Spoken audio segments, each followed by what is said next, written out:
How you doing, YouTube? Today we're back with a brand new video. So today's video is the second part of the last video there on the channel, which is fitting the insulated plasterboard, or the warm wall system as we call it. So as I was saying to you in the last video, we beat along the top of this.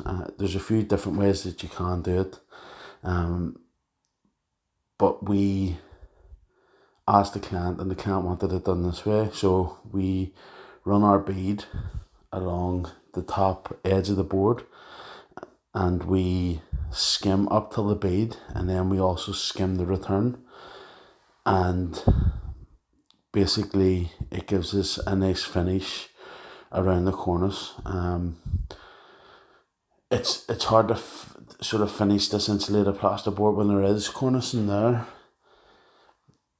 I haven't found a better way than this to do it, other than taking the cornicing off, which wasn't really an option on this job. So we've done this.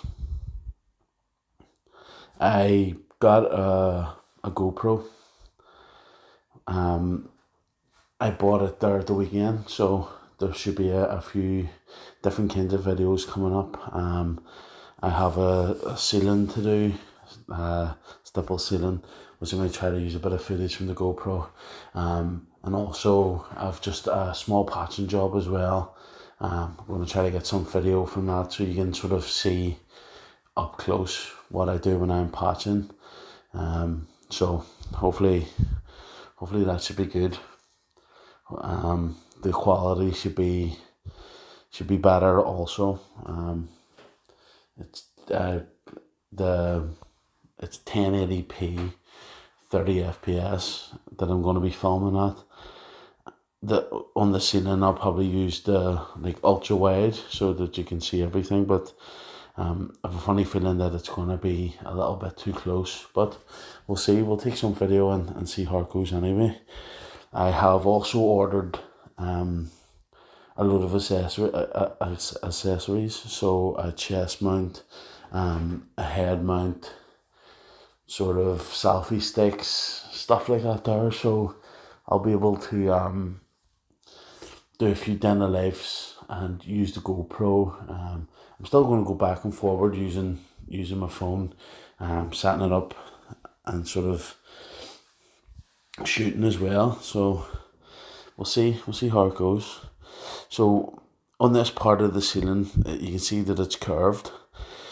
It's very important when you're doing curved ceilings like this that when you put your first and your second coat on, you put as much as possible on the wall. So mostly what I would do would be start from below the curve, probably about 4 or 5 inches below the curve, get a full trowel full of stuff and work it through, so back and forward just once.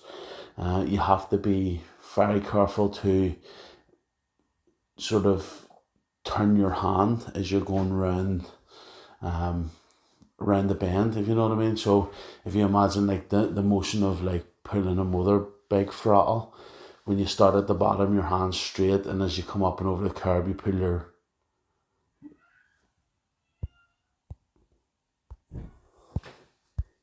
your wrist back.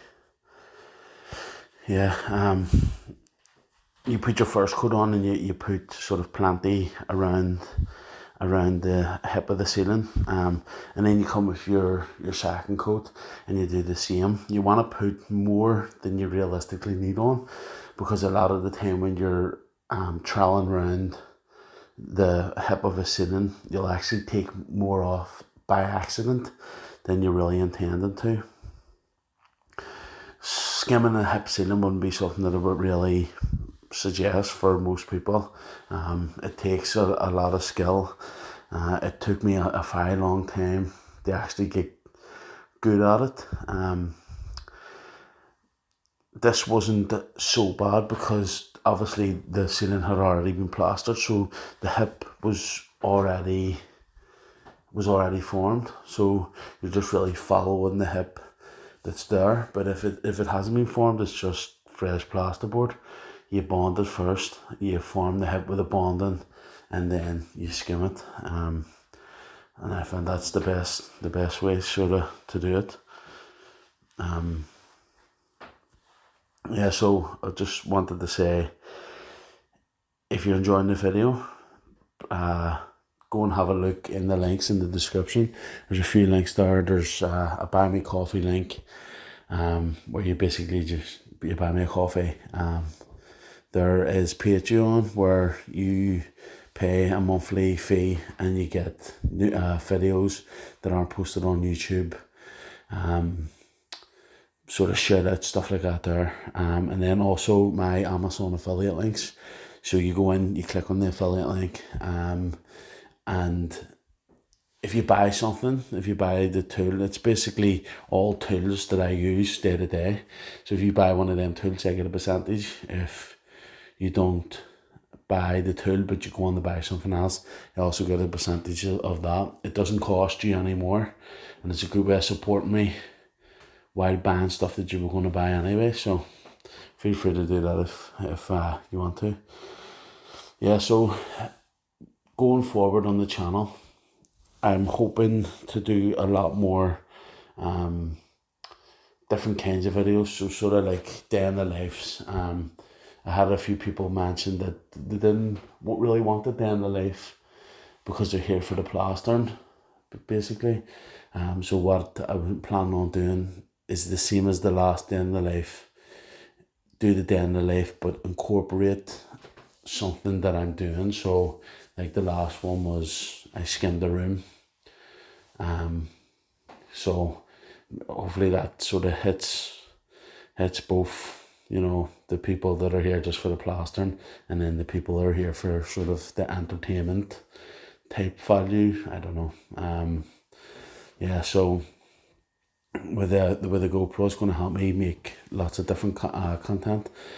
Also in about 2 weeks, I'm going to be off for I'm going to be taking 2 weeks off, but what I'm doing is actually converting my loft.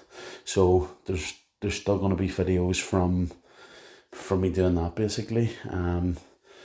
I'll be converting the whole thing myself. Everything will be done by me. The only things that won't be done will be plumbing and electrics. Myself and my uncle done the roof there last summer, and then we also built the stairs up until the loft last summer as well. So now I just have to actually get it done, basically. There's nothing I've done. So I've sort of one side of the loft I have put the floor joists, and that's going to be the first job when I go up, is to do the floor joists on the other side. So that should be interesting. But yeah, there'll be a few videos from that, hopefully. Yeah. I'll have to plaster it all as well. So I have to move purlins, and there's a load of different things. So it should be enjoyable to watch. I also had people asking about the stilts that I use. So there is no brand name on these stilts. I got them from a place called Rambo Tools. Now this was probably 6 or 7 years ago, and I know the company's changed its name to O'Neill Tools. If you search them on Google, you'll find them. But it was basically their cheapest double-sided stilts. I know that they did have cheaper stilts than these ones. These cost me £300, and they were bought brand new. But they still do them. There's just they're a different brand name now. So, but these are only actually rated for, like, I think it's 16 or 17 stone, and I'm a lot heavier than that. And these have lasted me, like, I think it's 6 or 7 years. So, yeah, go and check out O'Neill's, and just type in double-sided stilts. So it's basically just supports on both sides of the legs. People had asked me before why I don't use the single side, and I had one pair of them once, and I constantly felt like my sort of knees wanted to go together with the single sided stilts. I just didn't like them. I know there's boys that's all they use, but it definitely wasn't for me. So I also mentioned in the last video that I used the circular saw for cutting these insulated plasterboard. And I'd had someone get in contact saying about that they never found it, or they never had the need to use a circular saw, that they just use a handsaw. And what I would say about that is, although you can use a handsaw, you have to manually power that handsaw. You have to push and pull. And you think, like, I think it was 9 boards on this job, and I cut them mostly horizontal, but there was a few that I cut vertically. And cutting that many boards by hand it's a waste of energy more than anything. I get it, like, not everybody has the money to buy a circular saw, but as I said in the tool review I done about that saw, like, it's cheap as chips, and it takes all the labour out of doing jobs like this. And we would sort of sometimes, we've actually done a few jobs. I think I've posted a video of a job that we'd done, maybe not, but we were cutting cement board, and like, cement board's notoriously hard to cut, and we just cut it with this, and it makes life so much easier. There's so many, like, and once you have it there, you'll use it for other things. Like, I thought when I bought it, it was just going to be for cutting bits and pieces of lath, stuff like that there. But now we use it for everything. We use it for cutting these board. We use it for cutting the rigid insulation that you put between joists. We use it for when we're framing out walls, when we're cutting lath for doing coins and bands. It's sort of super versatile, and it's well worth its money. So if you don't have one and you're doing lots of this insulated boarding, go and get yourself one. You're going to save yourself a lot of heartache. If you're doing one of these jobs maybe once or twice a year, I maybe wouldn't bother. But so basically we just do the same thing as we always do. We're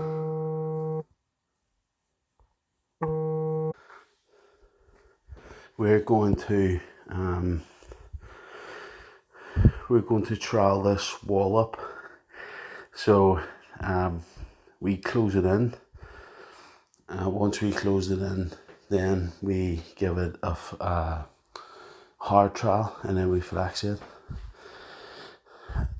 Like I said in one of the previous videos, I actually enjoy running walls left to right when I have a chance, and this is actually one of them jobs where I run the wall. Not these 2 walls that I have on, but the next 2 that I put on. The skimming was done on 2 different days. I'd set aside 3 days for this job, so the first day I done all the plasterboard. Then the second day I skimmed the ceiling and the 2 walls and a couple of little bits, and then the third day I came back and it was a short day skimming 2 walls. I probably could have got it done in 3 days, no problem, but I don't like sort of pushing too hard. I feel sometimes you can burn yourself out, and it's very easy to do. Like, don't get me wrong. I can I can easily do, if the job's set up, I could easily do 3 sets a day. Sort of 4 bags a set. No, no problem at all. So 2 bags first mix, 2 bags second mix. 2 bags first coat, 2 bags second coat. So I could very easily do that, but I just find it's very tiresome. You put yourself under a lot of stress and pressure when you do it, and realistically, if you're pricing the work rate, like, there's no need. I priced this job for 3 days. I could have easily priced it for 2. But the only person who's losing out there is me, because, and especially with this sort of work, because it's not just regular plastering, it's sort of a more specialized version. There's a lot more knowledge needed for installing this insulated plasterboard, and there's not as many people offering the service. Number one, which means then you can charge a higher premium for it. So, so I don't see the point in undercutting yourself and not charging the right money. So if I had any advice at all to give to people that are thinking about actually offering the insulated plasterboard as a service, don't come in and cut everyone's throat. Like, for some reason, and it seems like it's only plasters that do it, plasters will come in and cut people's throats. Like, if a client turns around and says to me, I have had a quote for, like, you priced the job for £600, and they turn around and say, oh, I've had someone price it for £550. I won't try to match. I won't bring my price down at all. I just don't see the point in sort of cutting each other's throats. And as I say, it happens a lot with plasters. Some of the other trades don't do it, but we do it for whatever reason, and I just choose not to. My price is my price. If you can get someone to do it cheaper, then more fool the person it's doing it for cheaper. And as long as I sort of stay steady with work, that's the way it's going to be. And unless there's a massive downturn and, I struggle to get work, then, there's no way. And the way things are going now, like, there's no new plasters really coming in, and all the older guys are getting the retirement age. Like, all the boys that are sort of my dad's age, which is 60, like, they're all thinking about retirement. And my generation is the generation that the boys starting now will be looking up to, and I don't want to show them younger fellas coming up, like, I don't want to show them, let's cut each other's throats, let's undercut for work, let's, be dicks, let's, treat employees like shit. Like, that's what I learned from the people, that sort of brought me up, and I'm not going to teach the next generation the same thing. I know that there's a lot of guys sort of similar age that are doing that. They're teaching the younger boys to be cutthroat, and I just don't understand it at all. The job's hard enough without having to sort of undersell and undercut, and, like, I'll just give you an idea. So when I first went out on my own, I worked for a guy, and we were house bashing. So I was sort of fresh and didn't really know, and sort of, I had served my time but had never worked for anybody other than my dad. And this guy had got me on board, and he was paying me £80 a day, That's after tax, which I thought was decent. You know, I wasn't complaining about the money, but it started off, we were doing sort of, we were knocking out a house, starting a second house within a week, and that was okay. So what happened a lot of the time, because I like doing ceilings, I don't mind stilts. What they done, they were constantly sending me ahead. I went, skimmed the ceilings up the stairs, dropped down, skimmed the ceilings down the stairs, and moved into the next house. And they were coming behind and sort of finishing the houses. So it started a house and a half. So I went until the house at the start of the week, done the ceilings, until the next house, done the ceilings. So then it went up till he wanted two houses done a week. And then he wanted 3 houses done a week. And he wasn't bringing any other men on to do ceilings. It was just me. He had brought another guy on that was helping them knock the houses out. So at one stage I was like doing all the ceilings in 3 houses a week and didn't get any more money, nothing. So one day I decided to ask him for more cash. I'd say, tell him that, you know, I was doing all the ceilings. I was carrying them basically. And I didn't even ask them for much. I asked them for, I think it was an extra tenner a day. And he said no. And I said, tell him, I think that I deserve it. And he sacked me. And, you know, maybe he was just an asshole. But, you know, you ask for a few quid extra. And not being lazy, you know, being a company man, pulling your weight and sort of sack you. And that's the sort of stuff that just puts a sickener in your mouth, you know. You can see the stuff's now almost completely set, and we're on till our next set. Now this was the next day, so this is day number 3 on this job, and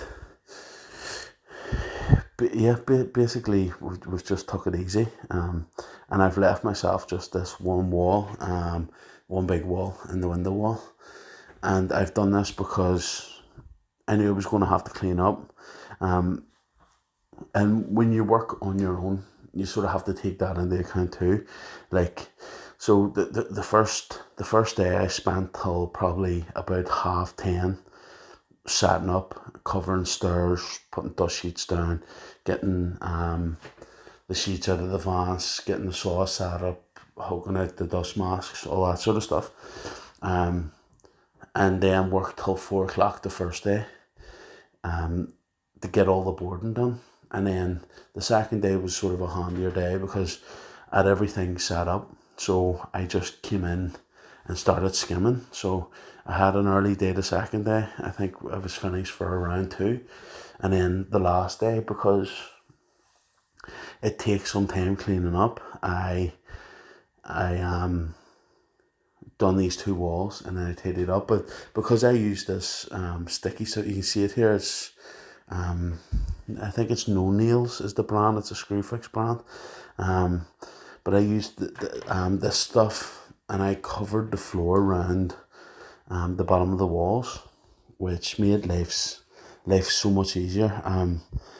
I think it was like £14 a roll, and I bought 2 rolls. I done the stairs and then I done around all the walls, and the amount of time and hassle that it saved me was unreal. When I was done, I basically just rolled the stuff up into a ball, rolled it out, and that was it. I had a few people ask me what my bucket holds. So I can get usually 4 buckets of water, which will mix about 3 and a bit bags, and that's all that bucket will take. With the 4 buckets of water, it's starting to overflow. You can just about mix 4 buckets. You have to be careful when you're mixing because it ends up everywhere. And yeah, so 4 buckets, and this was like, I think it was this was a Ravina bucket when I bought it. Not that you can tell now with all the skim on the outside. But it's been rock solid, this bucket. Like, there's been a few, and the link's actually in the description for this exact same bucket that I use. But when a few times with this bucket, I have scraped it down and left the stuff sitting on the bottom of it while I was trialing walls up or whatever. And you know, sometimes you get caught short and then you don't clean the bucket out, and then your bucket's like absolutely ruined. You're having to beat it out with a hammer or whatever. But this bucket's been spot on. Like, a few times it's been left and I've actually had to beat it out with a hammer, and it's been completely fine. It's like really solid, thick plastic. I'd say it's probably about the plastic itself's about a quarter of an inch thick. And unlike most other buckets, when it's completely filled to the neck with skim, the two handles will actually very easily hold the weight of the bucket. So if you're one of them boys that like mixing big gauges and throwing them up on spot boards, these buckets would be brilliant for you. I bought this, I think it was like 3 or 4 years ago, and I had been through probably 15 yellow buckets in that time. And this one has endured. It's a solid bucket, like. Yeah, so basically four buckets of water, which will give you a 3-bag mix. So, you know, a 6-bag set. And it's good. Like, not very often I'll mix that much. You know, the only time that I would mix a 4-bucket mix would be when I have a labourer or another plaster with me. But usually, most of the time I'll put 3 buckets of water in, which will mix sort of 2 and a bit bags, and that's sort of my comfortable level. You see, sort of when like smaller jobs like this here, I'll 2 coat out of the same bucket. So this is actually a first and a second coat out of the same bucket. There's a lot of people say that that's just one coating, but I don't think so. I think I said it before in another video that you put your first coat on and the stuff on the wall starts to dry instantly because the air's getting taut. And as long as you flatten that first coat off, I've never had any issues with doing it this way. And it's good too because, and to be honest with you, I think a lot of plasterers do it, but they just don't say that they do it.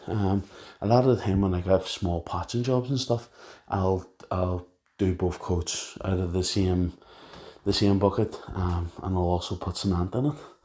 You know, it's another big no-no for whatever reason, but, you know, I've been putting cement in my skim as long as I've been plastering, and I've never had any, well, I've only ever had one issue, but it was because I put too much cement in.